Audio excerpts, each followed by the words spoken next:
Joining us now is Alex Brown, who's a partner in the London office of international law firm Simmons and Simmons.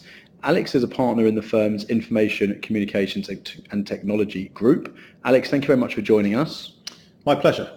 Alex, do you think most companies are ready for GDPR? I think there will be degrees of readiness. I think it will be next to impossible for most companies to be 100% compliant, just as it was impossible for them to be 100% compliant with the previous law.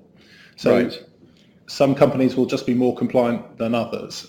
There are some companies who have been conducting very large-scale and long-term GDPR readiness programs, and they are probably pretty well prepared, but not entirely ready or compliant. And then there are other companies who have come to the party much, much later. Okay, and obviously there's a lot of coverage at the moment, and everyone's receiving emails from different companies about opt-in and mailing lists and so on. Do you think there is enough public awareness on the data privacy rights?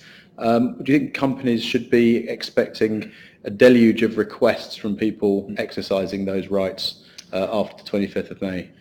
Well, I certainly think that the level of communication that's coming out from companies to individuals is increasing awareness in the market amongst consumers as to what their rights are. And we are already starting to see individuals exercise their rights more with companies. So I think we can expect individuals to be better informed, to know what their rights are and to try to exercise them more often. I have a feeling that there might be an initial wave of that as people are very excited about it, and then maybe it will calm down a bit. But yes, I think we can expect people to feel a bit more empowered going forward. So do you think that people will start making subject access requests? And if they do you think that companies are ready for that onslaught? So it's quite interesting here in the UK. Subject access requests are highly prevalent already. If you look at the statistics from the ICO in terms of where they get their complaints from and what they relate to, 42% of the complaints in 2016-17 related to subject access requests, which is quite incredible, really. So we know that right is already being used a lot, typically in the context, of course, of disputes, where people trying to get some form of disclosure. But they will no doubt use it more, because they will be better informed about their rights. Interestingly, subject access not really used much in other European jurisdictions. So what we might see is that really starting to accelerate in other European jurisdictions, again, as people get more informed about their rights. And are you finding that companies outside the EU are sufficiently aware of GDPR? Obviously, it's an EU piece of legislation. It's EU-wide, but are they aware of the need for compliance? We certainly are dealing with a lot of companies outside of the EU that are concerned about it. They tend to be in regulated sectors, so they are a bit more attuned to compliance requirements, so in the financial sector, for instance. And they are concerned about it. In other sectors, maybe sort of online sectors, perhaps less so. But we're certainly dealing and advising a lot of companies outside the EU on what they might need to do to be compliant, or indeed if they are in scope at all. Right. And would a company based outside the EU, I mean, is it really enforceable? That's one of these questions that comes up time and again. Are they caught? Well, I think, like all things GDPR, there is a theoretical answer and there's a practical answer. And the theoretical answer is that yes, the GDPR can apply extraterritorially to companies that are offering goods or services to people in the EU or monitoring people in the EU. But if they genuinely have no presence in the EU, no company, no assets, no people, you've really got to ask, what are the data protection authorities going to do about it, and what's their ability and inclination going to be to enforce? Because the reality is that enforcement action is relatively rare. If you look here in the UK, the ICO currently takes formal enforcement action in fewer than 0.5% of cases. So if they're only dealing with companies in that way, it would be surprising if they suddenly had the energy and ability Yeah. to try and attack companies outside the EU. So whatever the regulations actually say, do they have the bandwidth to follow up on the legislation? And I think their bandwidth is really limited as things currently stand. Maybe over time they'll become better resourced and able to enforce more often and more effectively, but at the moment they are severely constrained. And that's even before you start thinking about the legal mechanics of enforcing. How would you enforce an administrative fine issued in the UK against a company in China, for instance? I think that is highly problematic. But I suppose one of the ideas of GDPR is actually to get companies thinking about privacy by design and privacy by default, and actually including it in their processes at the very outset. So do you think that's something that will change the way companies collect data? Will GDPR have an effect on that side of compliance and data collection? Yes, I think that there's generally obviously a much greater awareness of the requirements in the market within companies, and then, as you rightly say, there is supposed to be the application of these principles of privacy by design by default, which are all about trying to get data protection considerations brought forward in processes, so that at the outset of system design or process design, people are thinking about data protection issues, which is definitely to be encouraged because it's easier to get it right from the outset than unwind something. So I think the companies that will do data protection compliance in a smart way are the ones that try and devolve responsibility for it to some degree, so that you have, for instance, someone in HR and someone in IT and someone in marketing who has a good sense of the requirements and who's able to issue spot and direct things at ground level, if you like, before they come too high up and get too far.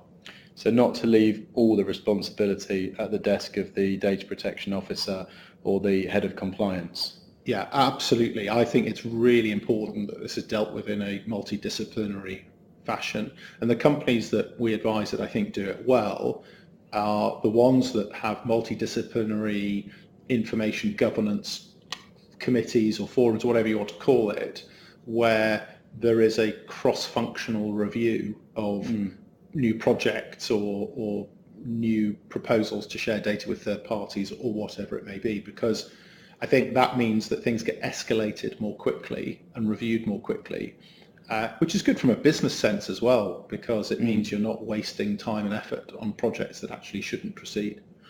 Yes, and we mentioned this on a previous webinar that getting things right at the outset is going to save time and money, which is clearly a good business decision in the long run, rather than trying to chance that you will get it right and coming a cropper and maybe making a mistake. And as you say, having to wind it back. Yes, and the data protection authorities, particularly the UK Information Commissioner, are very keen to promote this line that data protection is good business sense.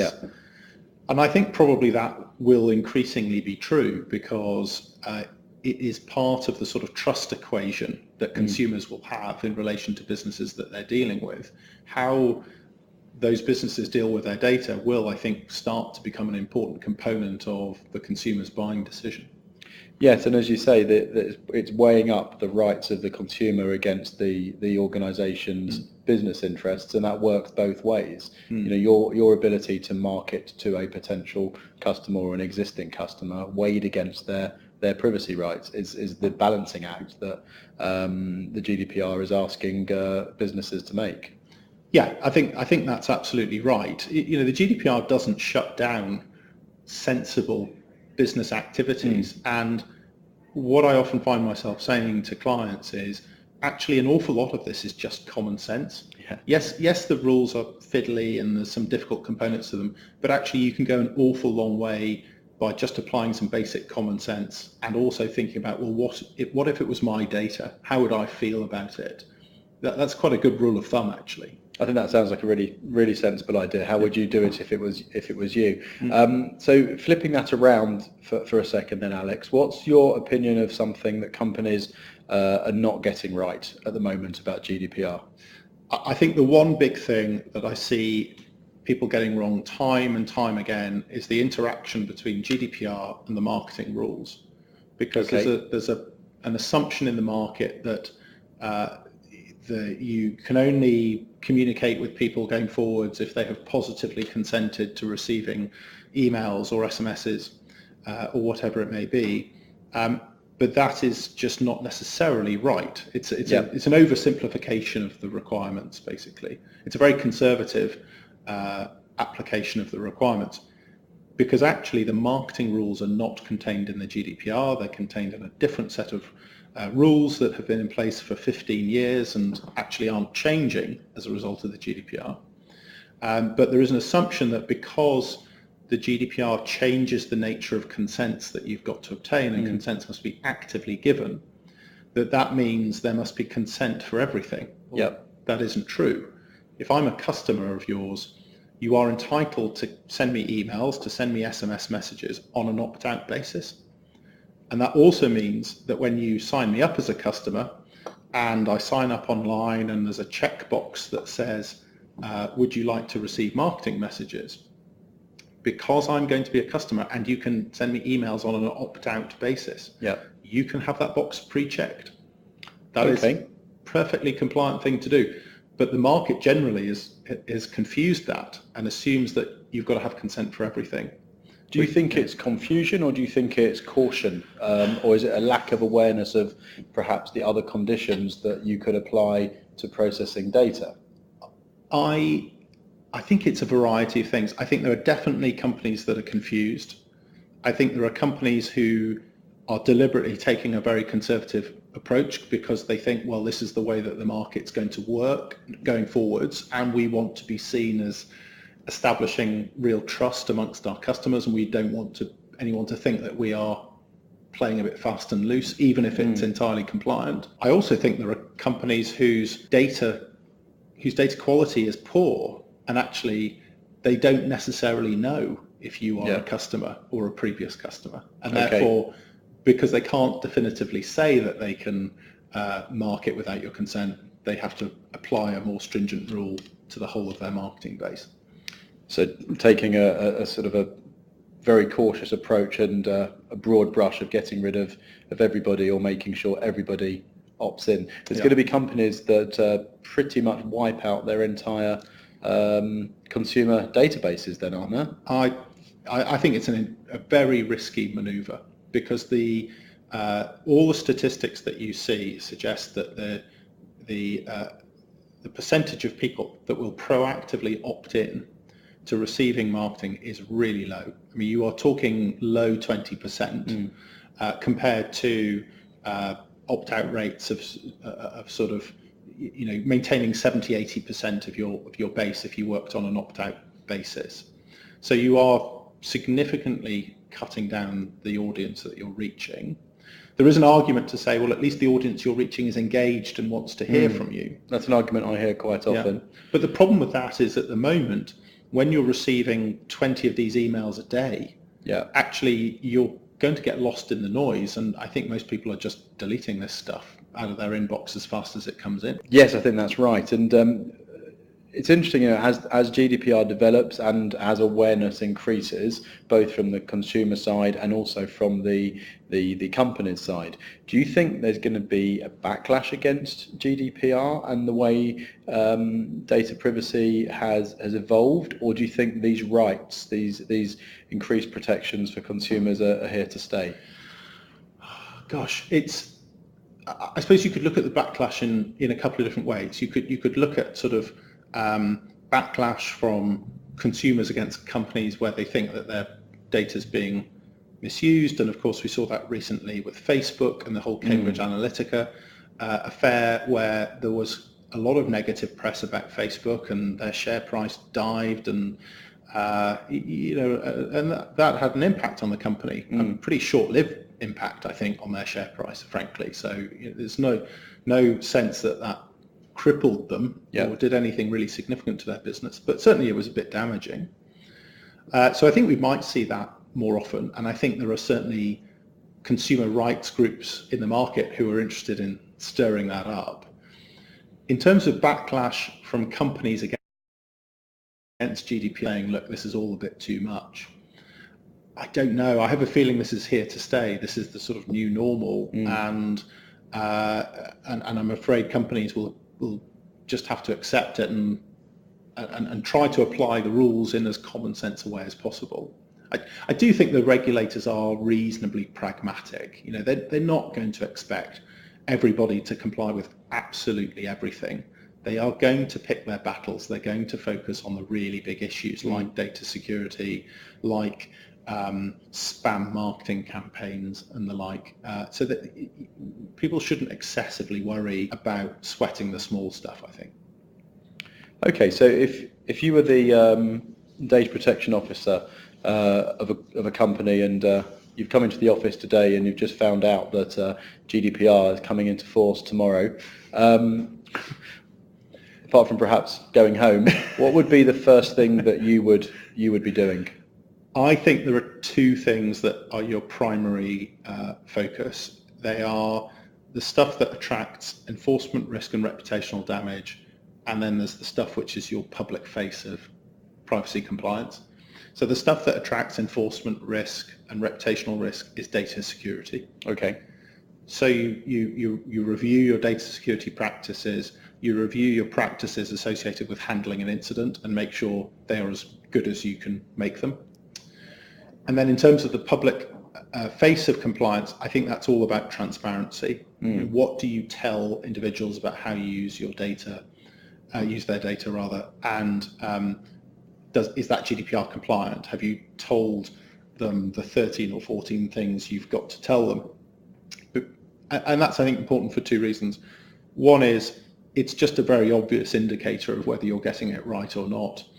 And secondly, transparency is at the heart of a number of issues that aren't data security related. So to come back to the Facebook and Cambridge Analytica issue, that was essentially a transparency issue. People didn't know what their data was being used for. Had they been told, and then if they had then voluntarily participated in the data gathering exercise, the quiz or whatever it was, there would have been no issue. So transparency, I think, is probably the second key point.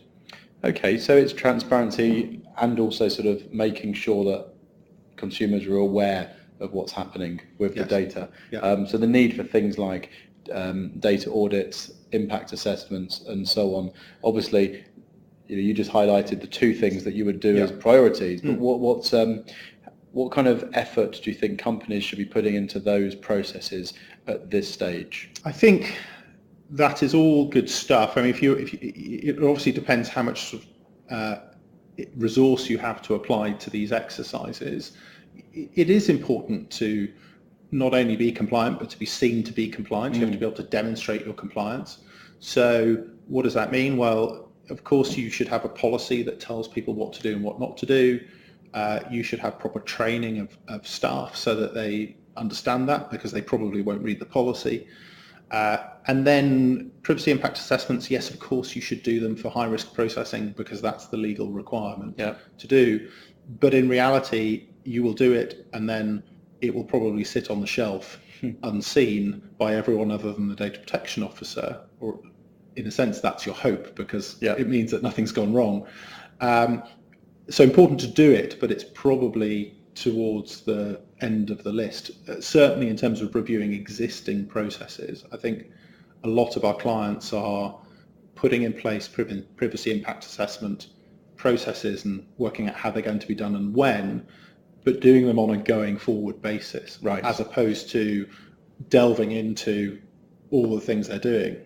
They'll get there, they will do those in time, but that's probably not kind of top order priority. So starting with getting everything right going forwards, as opposed to having it as a backward looking correction process. Okay. We talked a bit about the ICO and enforcement and enforceability. Do you think that supervisory authorities are going to have different ways in which they apply the rules? Do you think that some will be stricter than others? I think that's inevitable for a couple of reasons. The first is that actually, although the GDPR was supposed to harmonise everything, in practice it hasn't really, because the various member states have written their own laws on top, or actually to detract from the GDPR. So if you look in Germany, for instance, there's extra legislation on top, particularly in the field of employment law. So that means there are German-specific requirements. The same is true in France.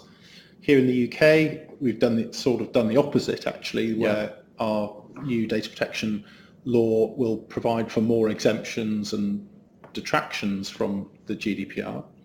So that means that the playing field that the supervisory authorities are on is subtly different in the different member states, which is a shame, because one of the main things the GDPR was supposed to do was harmonise.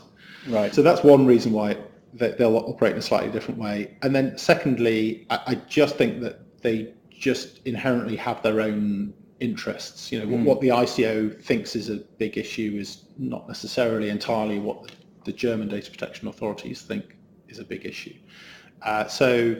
They will continue to operate in a slightly different way. There is going to be the European Data Protection Board, which is supposed to oversee and make sure there's greater alignment between the authorities. So hopefully that will help. So with what you're saying, if you're a company operating in a number of jurisdictions, do you think there'll be do you think the companies will shop around to find the most favourable supervisory authority? So that's a really interesting question, because there is this concept in the GDPR about main establishment and lead authority, and in theory, if your main establishment was in Germany, let's say, then the German authority is the authority you're dealing with. And when the GDPR was initially formulated, it worked exactly like that, which definitely left it open for forum shopping. But actually the way it's ended up has really watered that down, such that actually I'm not sure it really matters too much, because what the authorities have to do, what the GDPR says the authorities have to do, is consult with one another. So actually, if your main establishment was in Germany, but you lost a load of data that related to German data subjects, French data subjects, UK data subjects, the German authority has to consult with and get agreement from the French authority, the UK authority, as the action it's taking. And if those authorities don't agree, it gets escalated to the European Data Protection Board, who make a decision. So in practice, your ability to escape the clutches of the French authority, the UK authority, are actually quite limited.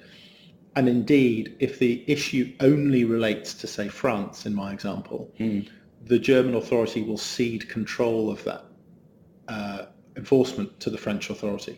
So again, it hasn't really changed the landscape too much from an enforcement perspective. So looking for the light touch regulator might be sort of a journey that doesn't really get you anywhere. I think that's right. The reason it was changed was because some of the authorities felt that there would be forum shopping, and that some of the companies would aim to be regulated by, say, the UK authority or the Irish authority. Although I would say about that although, for instance, the UK authority is often seen as being more pragmatic and lighter touch than some of the other European authorities, actually it enforces more actively than most of the other authorities. So appearances can be deceptive sometimes. So Alex, thank you very much. That's a really, really good overview of the sort of things that I think a law firm is facing, and it was helpful to hear some of the insights into the kind of questions that you're being asked to deal with from the kind of clients that you're talking to or talking to you about GDPR. So thank you very much for joining us. Thank you.